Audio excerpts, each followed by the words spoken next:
since it's a small crowd and we're all kind of like assembled here, we're not going to. We are. We are going to use a microphone. So never mind. Okay, never mind. So I'm not going to be before you long. I was actually fired from my job presenting at our last town hall. It was Monday this week. I was informally told that I talked too much and I make too many comments and the meetings go on and on and on. And so I'm going to Stephanie facilitate last Monday. And she got done in 20 minutes. So it usually takes me an hour. So I won't be facilitating this evening. I will say good evening. But I'm going to take all the time I want to welcome you. Anyway, thank you for coming out. This is actually our last town hall. We've had great participation, great engagement. And so we're looking forward to getting your feedback on the topics that we'll be discussing tonight. But before I turn it over to our board member who represents the area in Miss Wesley, we have Zora. No, Sonia. That's your daughter. Yes. Sonia Key, who's going to say a few words, and then we'll turn it over to Miss Wesley, and then she will introduce Stephanie, who will facilitate for us this evening. Hi. I apologize. I'm going to read to you guys for just a moment. My name is Sonia. I am the Healthy Steps Specialist at the UAMS Neighborhood Clinic on Rawling Road. I'm happy to be here tonight because your school is in our neighborhood. So we serve this community and we see many of your children at our clinic. I'd like to introduce Tara, who's back at our table. She's my community health worker. She's part of our Healthy Steps team. And I'd like to share a little bit about our program, what it is, and what we do for our patients and families in the clinic. Healthy Steps is part of a larger network of early childhood development programming called 0 to 3. It's a national nonprofit organization. The focus of 0 to 3 is to provide early childhood resources to address the most critical issues impacting babies and toddlers. The Healthy Steps program provides early childhood development support to families and pediatric primary care office. Healthy Steps specialists identify whether children are reaching developmental milestones and help to connect families to additional services and answer families' questions about childhood development and well-being, so all babies and toddlers can have a strong start in life. Now a little science. Recent scientific understanding of early brain and biological development tells us that early years are critical, as the capacities and skills developed during this period of growth become the basis of cognitive and socio-emotional development. The innovative approach of Healthy Steps is designed based on these scientific understandings. Healthy Steps is an evidence-based practice. The effectiveness of the program was studied through a 15-site national evaluation conducted by Johns Hopkins. This model was shown to have significant benefits for children, families, and their pediatric care in the United States. And all this information can be found at healthysteps.org. That's specific research under the Impact tab. In closing, I would like to let you know what our services specifically are at our clinic.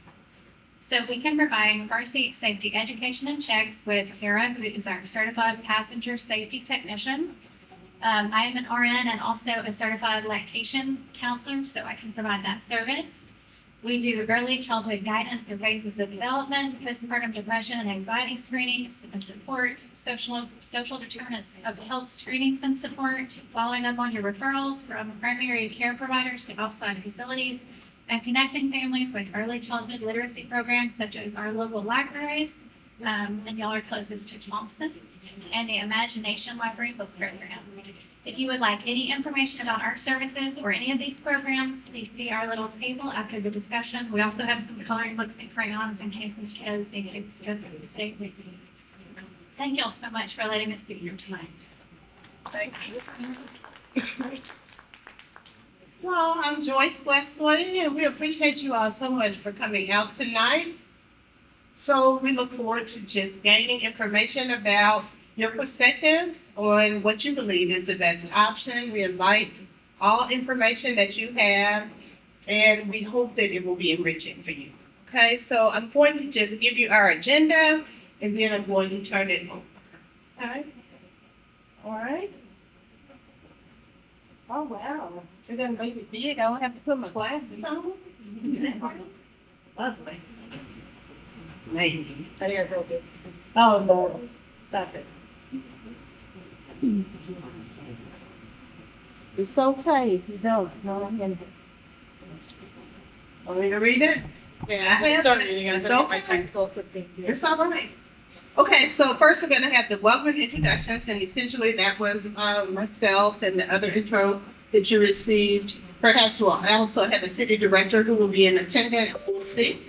Strategic plan update, cell phone usage and non-traditional school calendar usage, a presentation. Then a cell phone usage small group discussion. That'll be 15 minutes, so that'll be a breakout group. Then we'll have a non-traditional school calendar small group discussion, another breakout group for 15 minutes. Reports out and questions, so we'll come back, no doubt, and record those questions and report out and questions. So then we'll have the board member and our city director in the announcements that we have, and then we'll close out. Any questions as we are going in? All right, I'll turn it over. Thank you, Director Wesley. Hi, everyone. My name is Stephanie Vestal. I'm the Director of Strategy and External Affairs for Little Rock School District. I'm going to be taking us through the download of information. We're going to give you all the information first and then ask you to go into small groups. And that is the time where you can give us all the feedback you have about these topics. If there are questions along the way, please let us know. But we have found that the presentation kind of answers a lot of the questions along the way. So we're going to talk first about our strategic plan. So hopefully you all got papers in front of you. If not, we have plenty of extra. So this is our nice, big, small print strategic plan. Sorry about that. It used to be on an 8.5 by 11 paper, so this is actually bigger than the other one was. But you'll note, many of you may remember that last year we took some time to have some of these sessions to talk about our strategic plan. We talked with staff members, students, community members, about what our strategic plan would be as we were embarking on that process. And so this is the result, essentially, of that process in conjunction with our school board as well. So you'll see all the way to the left our priority outcomes, which and then lead into those strategic themes. So the strategic themes, affirming school cultures, meaningful learning experiences, valued and equitable school options, and excellence in our talent. Those are the 4 areas where we're focusing our work. And then you'll see our objectives and our initiatives as well. The initiatives are color-coded because we've broken our strategic plan down into 3 stages, each taking about 1.5 years that we think hopefully we'll be able to implement these action plans on. So each of the initiatives have an action team around them. So we're looking at, for stage 1, the kind of brownish, maroonish color as being our year 1 or stage 1 rather initiative. So we have a team of staff members around each of those topics, and they're already getting to work on planning out what we're doing for each of those initiatives. So just some examples, maybe of what we're doing right now. We have hired a director of staff wellness to help us with the first one, framework that addresses culture and trauma responsiveness, right? We also are doing work in our family engagement office on finding services, or this little thing right here connects to an app that will translate real time into different languages to help support some of our families that don't speak English as a first language. So those are just some examples of some things we've started to do that fit into some of these initiatives here. You'll see a more detailed kind of stage 1 implementation. That's part of your packet here as well. So if you're looking for more detail of what we're focused on in stage 1, that's what this is here. You'll notice that each stage takes about 1.5 years. We know that these are some really ambitious goals and that initiatives that we have here. We know that we're not going to be able to get all done in 1 school year. So we're taking about 1.5 years to go through each stage, so that we know that we can really implement these things with fidelity.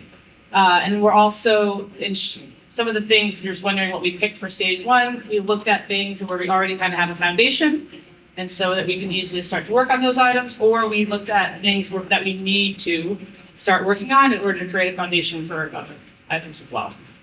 So if anyone has a question right now on our strategic plan that I can answer? Great. Moving right along. Okay, so here's the big ticket items here. So we're going to start talking about cell phones. And you have some information in your packet to help you along the way. and then we will talk more about the calendar too. And then we're going to come back and ask for your feedback and comments on all these issues. And we want to hear everything, all your questions, pros, cons, everything.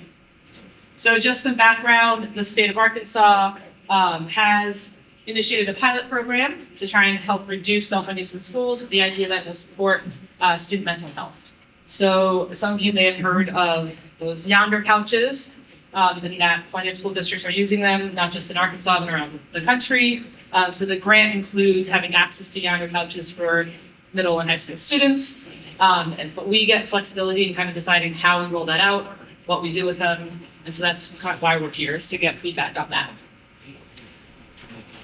Currently, our cell phone use policy, I'm not sure how many people have read it or know exactly what it is. It is essentially saying this: students should not be using their electronic devices in ways that disrupt the learning environment, and no cell phone in testing environments.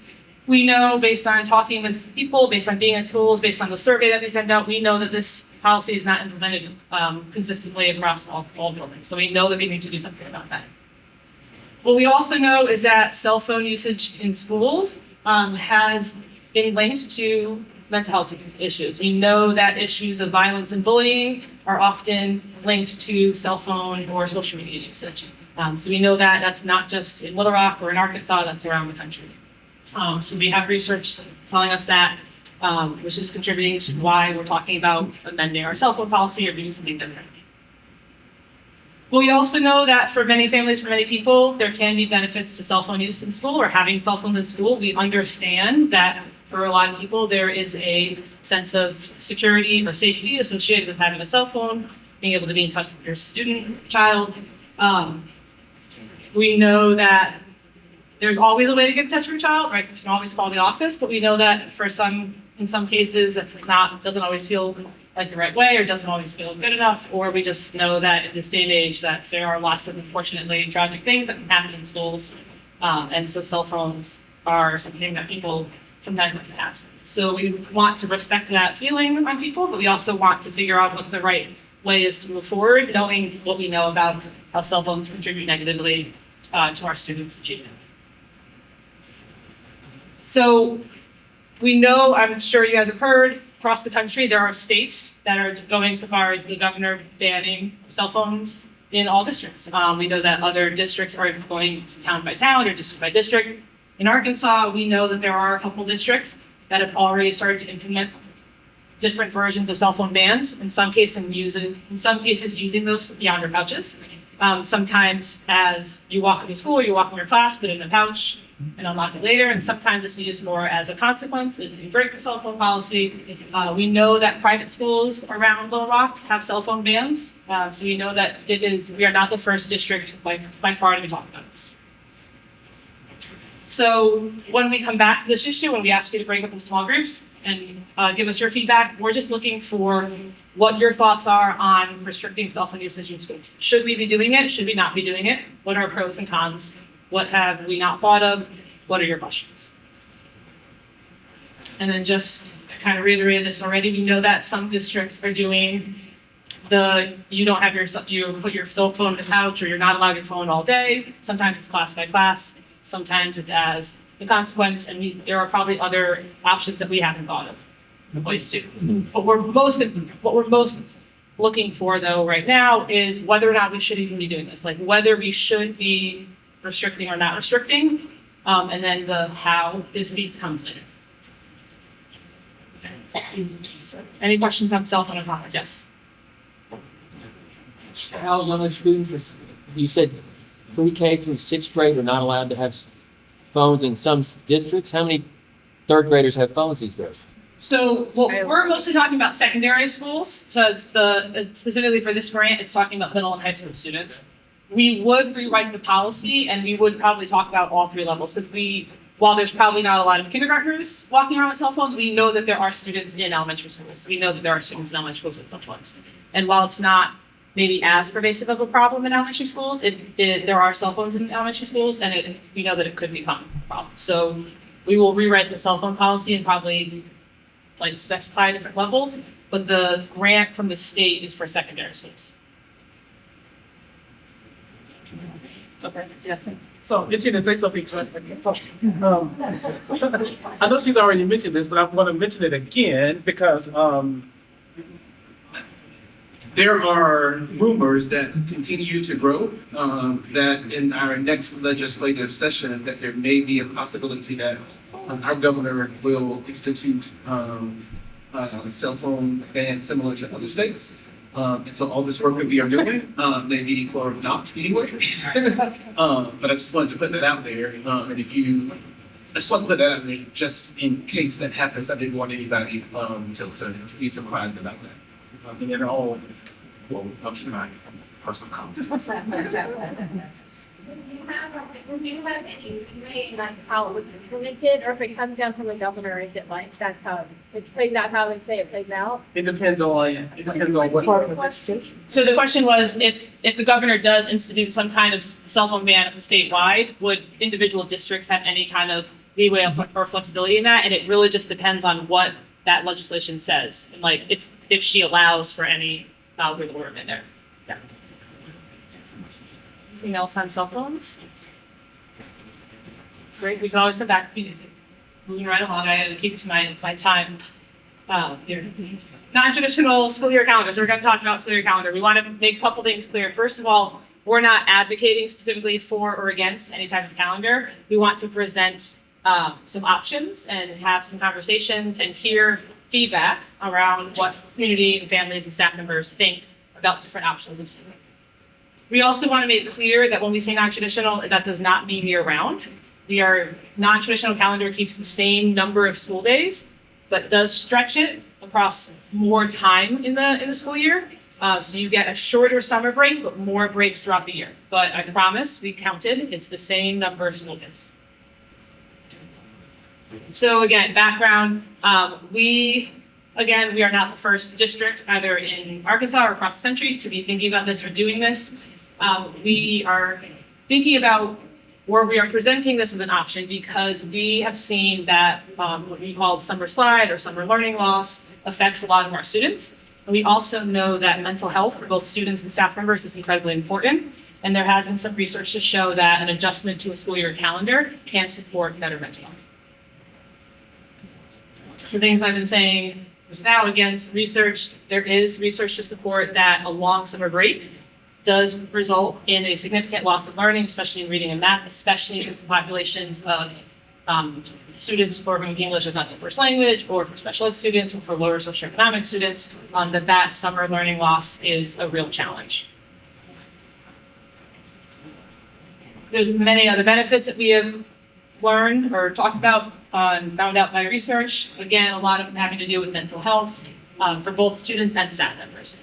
Having more frequent breaks throughout the year allows for our staff members to maybe reset, adjust their lessons and their planning, allows for students to have smaller breaks. It also would allow for the district to offer more enrichment or intervention options throughout the school year.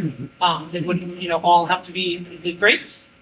It does allow for some teachers to reset, refresh, things like that.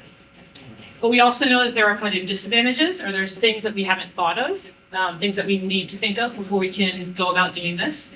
And again, just to make clear, if we do go about suggesting a non-traditional calendar, it would not be for next year. The earliest this would happen would be the 26-27 school year, because we know, in part because we've already done a bunch of these and gotten a lot of questions that we don't completely have the answers to, we know we have to have the answers to all those questions before we can even suggest this. So we know that we have to spend the next year going through a lot of different scenarios, having lots of conversations, making a lot of arrangements, and giving more information before we can actually institute this. So we are just having conversations now. Here are some things that we already know would come up. We know that there would be an increased cost in a lot of different areas, in transportation, in staffing, because if we did want to provide some intercession, enrichment or intervention, we'd have to pay teachers extra to staff that. We know that there would be different contract lengths for staff members we'd have to talk about. We know that a big factor would be coordinating schedules, childcare particularly for a lot of our working families. We know that that would be something we want to talk to different organizations and businesses about throughout the city. We know that athletics and extracurricular activities would be a factor, but there could be some advantages and some disadvantages. in those schedules there. We know that anytime change is mentioned, there is community pushback, and you know that I'm sure for most of us, we have always gone to school from this time to this time, and the thought of change presents some challenges, so we know we have to work with that. But then there's probably other things that we haven't even thought about, and that's where we would love for when it comes to this time, when you're in your groups, please write all that down, all the questions, all the thoughts, all the anythings we haven't thought about. So that way, if this is something that we do move forward with researching and getting into and proposing, that we cover all of those bases. Anything right now anyone wants to ask or say?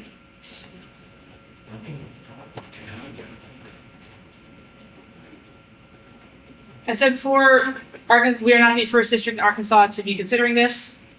Admittedly so, these districts look very different than Little Rock and are significantly smaller, but there are some districts that are doing it. One that's not up here, Pine Bluff, just started as well. So for example, Hot Springs just started this year with a non-traditional calendar. Marion, Wynn, East Point Set, Marks Tree, and I never say this right. Thank you very much. I'm not from here, just to make clear. So there are some other districts, and like I said, other states, cities, and towns across the country have done some of this too, and all with slightly different makeups to it. Sometimes it's 9 weeks on, 3 weeks off, certain number of days on, certain number of days off. We're going to show you an example that a lot of other districts in Arkansas have gone with, all kind of around the same thing, all approximately 178 or so days of school stretched out throughout the year. We've contacted some of those districts and asked how things are going. Hot Springs, we talked to them kind of right after they started. They said that they were off to a good start. They had some open houses with positive feedback around it. We talked with Marks Tree. They have been doing this for a couple of years and said that they have seen some improvements in some of their data to show that the calendar they think is a good thing. But they also did say that the summer is really tight. So for those of you who have or do work in a school, you know that summer is when you clean the building and you're hiring and you're kind of doing all that stuff. And a shortened summer makes all of those things happen in a much less time period. And so the summer can feel really tight is what they gave us feedback that is a little on the downside, right?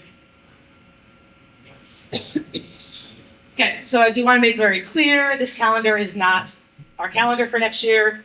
Please do not plan your vacations and then tell us that we led you astray. This is absolutely not the calendar. It is a draft. If we could write draft 16 more times on it in bold letters, we would. It is a draft. But this is essentially what we're in now. This would be what the traditional calendar would look like next year with the dates changed. Again, not what it will definitely be, but for an example. And then the next page, which again is in your packets, would be something what a non-traditional calendar would look like. And again, this is based off of the other Arkansas districts, specifically Hot Springs, and what they're doing. But you see that teachers come back around the 21st of July with students starting the week later on the 28th. So where the little asterisk is for their first day of school. You'll notice the first intersession or week break comes around Labor Day. And then another one in the middle of October for another week-long break. We have our standard Thanksgiving and winter breaks that are exactly how we have them now. But then there is another week-long break in February around President's Day. This calendar has a 2-week spring break. Dr. Wright does not apparently like that idea, so we probably would not go with a 2-week spring break, but there is still a spring break worked in. You'll see an extended Memorial Day vacation break with a couple extra days there. And then this calendar has the ending being June 5th, when you shorten spring break. You could make that ending that last day a little sooner. But again, it still works out to be about a 7-week summer and the same number of school days.